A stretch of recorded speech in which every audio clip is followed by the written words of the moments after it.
Welcome to the Pencil Bob channel. I hope you enjoy my stories. Adrian Cole here. It all started when I inherited my Aunt Mildred's old place. It wasn't some grand estate, just a cozy, slightly run-down bungalow in a quiet part of town. I'd always loved visiting her there, the big oak tree in the front yard, the creaky porch swing, the way the morning sun filtered through the kitchen window. Moving in felt like stepping into a memory, a comfortable, familiar one, full of the scent of old books and Aunt Mildred's special tea. I was looking forward to fixing it up, maybe planting a small garden where her prize-winning petunias used to be. The quiet hum of the neighborhood, the distant chirping of birds, it all felt like a peaceful fresh start. Then, about a week after I'd officially moved in and unpacked the last box of old photo albums, a thick envelope arrived in the mail. No return address, just a fancy, embossed seal featuring a stylized maple leaf, which seemed a bit over the top for a residential street. Inside was a letter, formal and stiff, printed on heavy cream-colored paper, welcoming me to the Maplewood Estates Homeowners Association. It listed a bewildering array of rules and regulations, approved paint colors for exterior walls, precise lawn height requirements, even a bizarre stipulation about the type of gnomes allowed in garden beds. More pressingly, it demanded an immediate new resident initiation fee of $500, plus my first month's dues, which were a staggering $150. It also mentioned a mandatory membership agreement I needed to sign within 7 days, or face immediate disciplinary action. I scratched my head. Maplewood Estates? This was just Maplewood Street, a collection of modest homes built in the 1950s. And Aunt Mildred had lived here for 50 years, through thick and thin, never once mentioning an HOA. Not a peep. I tried calling the number listed on the letter, a generic-looking 1-800 number. It went straight to a generic voicemail, an automated voice advising me to leave a detailed message and someone would return my call. I left a polite but firm message, asking for clarification on the HOA's existence, its jurisdiction, and why my aunt, a lifelong resident, was never a member. No one called back. A few days later, another letter arrived, this one identical to the first, but with a bright red stamp declaring past due and an additional late fee of $75 tacked on. This was getting ridiculous. My pleasant fresh start was already feeling tainted. I decided to do some proper digging. I walked over to the elderly couple next door, the Millers, who'd lived here even longer than Aunt Mildred. They were out on their porch, sipping iced tea. Mr. Miller, Mrs. Miller, I began, holding up the offending letter. Have you ever heard of a Maplewood Estates Homeowners Association? They looked at me blankly, then at each other. HOA? Never heard of such a thing on this street, dear, Mrs. Miller said, shaking her head, her kind eyes full of confusion. Been quiet as a mouse, always has been. Are you sure you've got the right address? Mr. Miller just grunted, equally perplexed. Their reaction cemented my suspicion. This whole thing smelled fishy. My gut told me something was seriously off. I ignored the next few letters, which quickly escalated from polite reminders to thinly veiled threats of legal action and even a mention of a lien on your property if payment wasn't received within the specified time frame.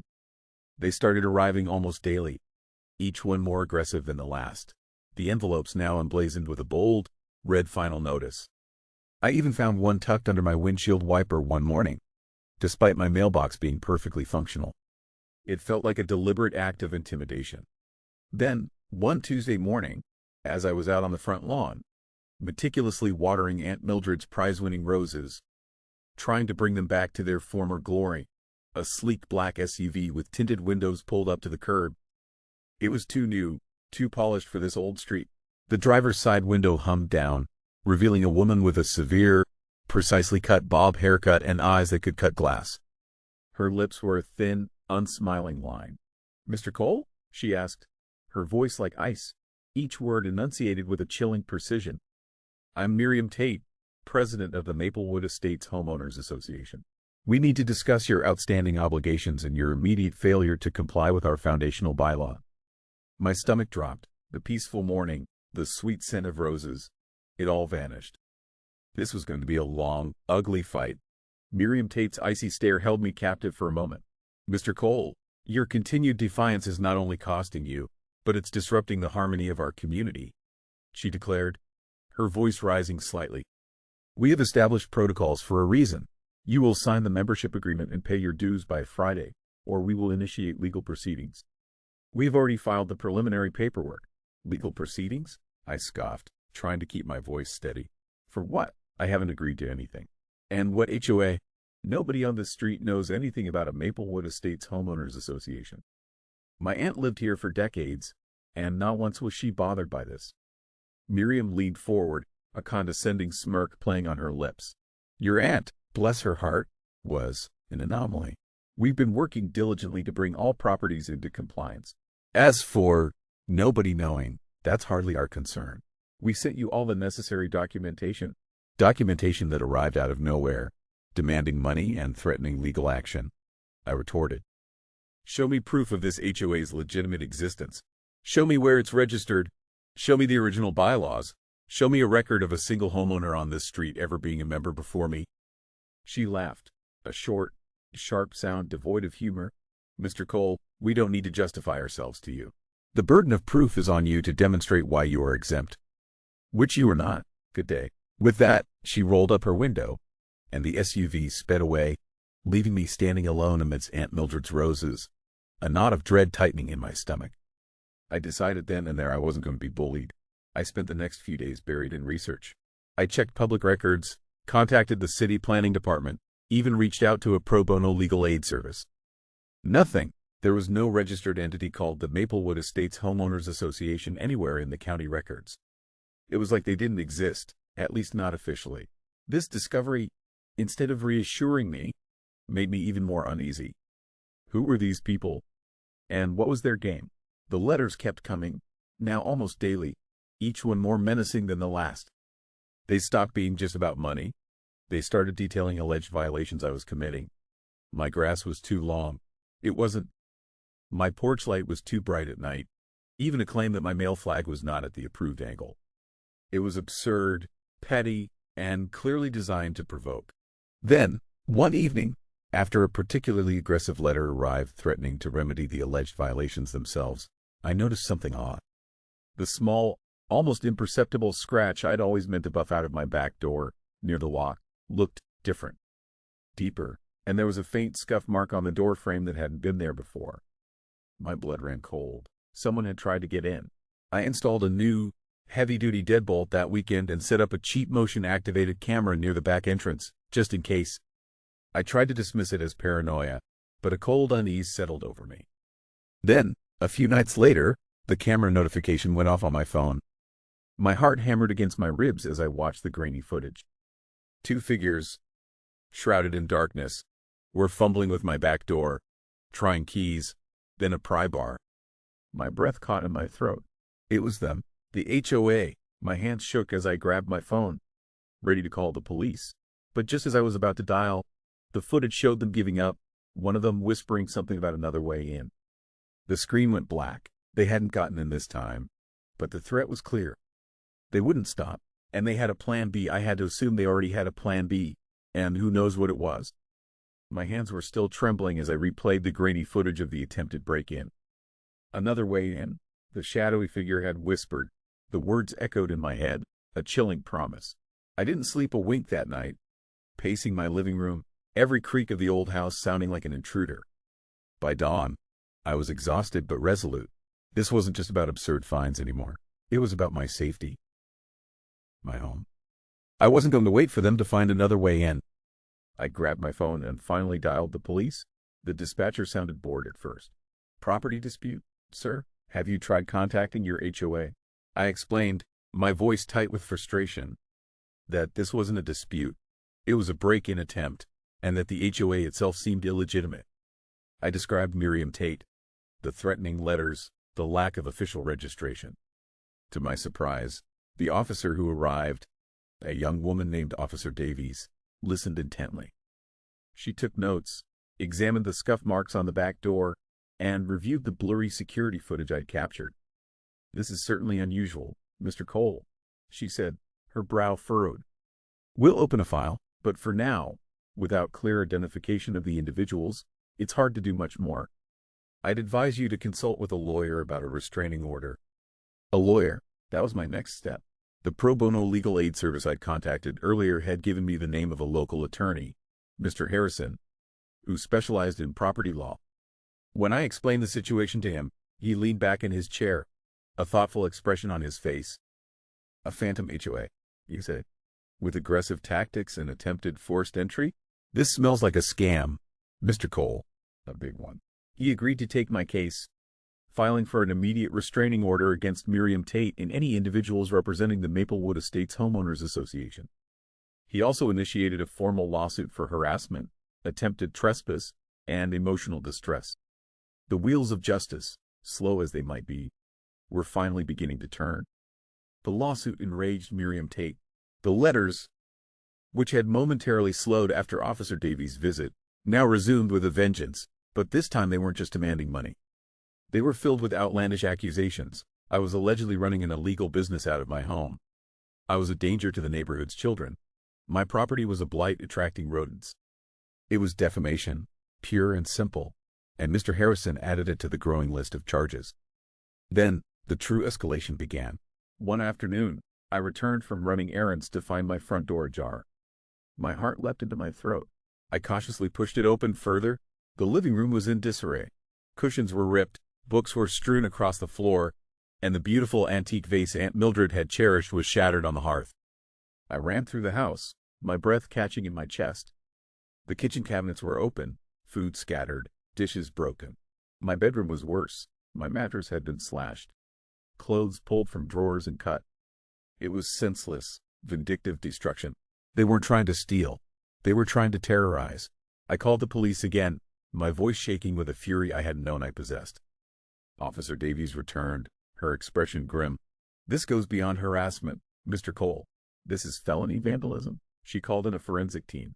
As they worked, dusting for prints, a small, laminated card lay half hidden under a torn curtain in the living room. It was an ID badge. On it was a photo of Miriam Tate, and below her name, the title, Maplewood City Council, Community Development Liaison. My blood ran cold. This wasn't just a rogue HOA. It was someone with connections, someone deep within the local system. The realization hit me like a physical blow. This whole HOA was a smokescreen, a weapon, and Miriam Tate was wielding it with terrifying precision. And now, I had proof she was part of something much bigger. My mind reeled. What did a city council liaison want with Aunt Mildred's quiet little bungalow? What was the real reason behind all of this? The discovery of Miriam Tate's city council ID sent a shiver down my spine that had nothing to do with the chilly Maplewood air. A community development liaison? This wasn't just about enforcing fake rules. This was about something far more insidious. Mr. Harrison's eyes widened when I showed him the ID. "This changes everything, Adrian," he said, his voice hushed. "This isn't just harassment. This is potential abuse of public office, conspiracy, and possibly even racketeering if they've been collecting these dues from other unsuspecting homeowners." He immediately contacted the district attorney's office, presenting the evidence of the vandalism, the police reports, the security footage, and now, the critical piece of the puzzle, Miriam Tate's official city identification. The investigation that followed was swift, thorough, and utterly shocking. The DA's office, initially skeptical of my fake HOA claims, turned their full attention to Miriam Tate. They quickly uncovered a complex web of deceit. The Maplewood Estates Homeowners Association had indeed been a fraudulent entity, cooked up by Miriam Tate and a handful of her cronies, including Simon Blake, who, it turned out, was another city council employee in the zoning department. They had targeted properties in specific areas, not random homes, but houses on older, desirable lots that had somehow avoided being swept up into legitimate, large-scale developments. Aunt Mildred's bungalow, with its sprawling yard and prime location, was apparently a golden target. Their modus operandi was chillingly simple: establish a fake HOA, bombard the new, unsuspecting homeowners with exorbitant fees and absurd regulations, and then, when the owners inevitably pushed back or failed to comply, threatened them into selling their properties at vastly undervalued prices. They had an elaborate scheme involving shell corporations and straw buyers, all designed to acquire these properties, then flip them to developers at immense profit. The vandalism at my house, the attempted break-in, it was all part of a calculated pressure campaign to force me out. Miriam Tate and her group weren't just petty tyrants. They were criminals attempting a sophisticated land grab, using the guise of an HOA as their weapon. The sheer scale of their operation began to unfold, revealing dozens of similar cases across the city, going back years. My refusal to back down had apparently blown the lid off a massive, ongoing criminal enterprise. The local news picked up the story, plastering Miriam Tate's stern face all over the evening broadcast. The headlines screamed about City Hall corruption and HOA extortion ring. The public outcry was immense. More and more victims came forward, sharing their own stories of intimidation, mysterious fines, and forced sales. The DA's case against Miriam Tate, Simon Blake, and their co-conspirators grew stronger by the day. Warrants were issued, arrests were made. The final court date was a spectacle. Miriam Tate, once so composed and imperious, looked withered, her signature bob disheveled. Simon Blake avoided my gaze entirely. Mr. Harrison presented our case with surgical precision, detailing every fake letter, every threatening phone call, every act of vandalism. He showed the security footage, played recordings of Miriam's icy demands. The DA then laid out the full scope of their fraud, presenting irrefutable evidence of the shell corporations, the illicit property transfers, and the millions of dollars they had siphoned from their victims. The judge, a stern woman known for her no-nonsense approach, delivered her verdict with a quiet fury. Miriam Tate and Simon Blake were found guilty on all counts: conspiracy to commit fraud, racketeering, grand larceny, and multiple counts of vandalism. She sentenced them to maximum prison terms, ensuring they would spend decades behind bars. The judge then went a step further, issuing a city-wide injunction against any new homeowners associations forming without strict, transparent oversight and a mandatory public registration process. She declared that the Maplewood Estates Homeowners Association was a criminal enterprise, utterly illegitimate, and all its so-called dues would be refunded to their victims, along with substantial damages. As for Aunt Mildred's house, it still stands, but the scars of the ordeal run deeper than mere slashed mattresses. The old oak tree in the front yard remains, but its shade now feels a little colder. The Maplewood Estates Homeowners Association was destroyed, its leaders imprisoned, their illicit empire crumbled. But the bizarre part, the truly unsettling conclusion, wasn't about justice or triumph. Instead, it was the chilling realization that some wounds don't truly heal. The quiet streets of Maplewood never quite felt the same. Every rustle of leaves, every shadow, held a hint of that calculated malice. Even with Miriam Tate and her crew behind bars, the sense of being watched, of something lingering just out of sight, never fully faded. It was a bizarre, unsettling peace, one where the victory felt hollowed out by the sheer, unsettling memory of what had been unleashed.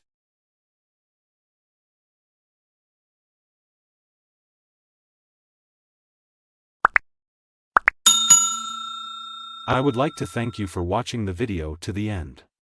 To encourage us to make more videos, please like, subscribe, comment, as well as share. Check out this other video if you haven't already.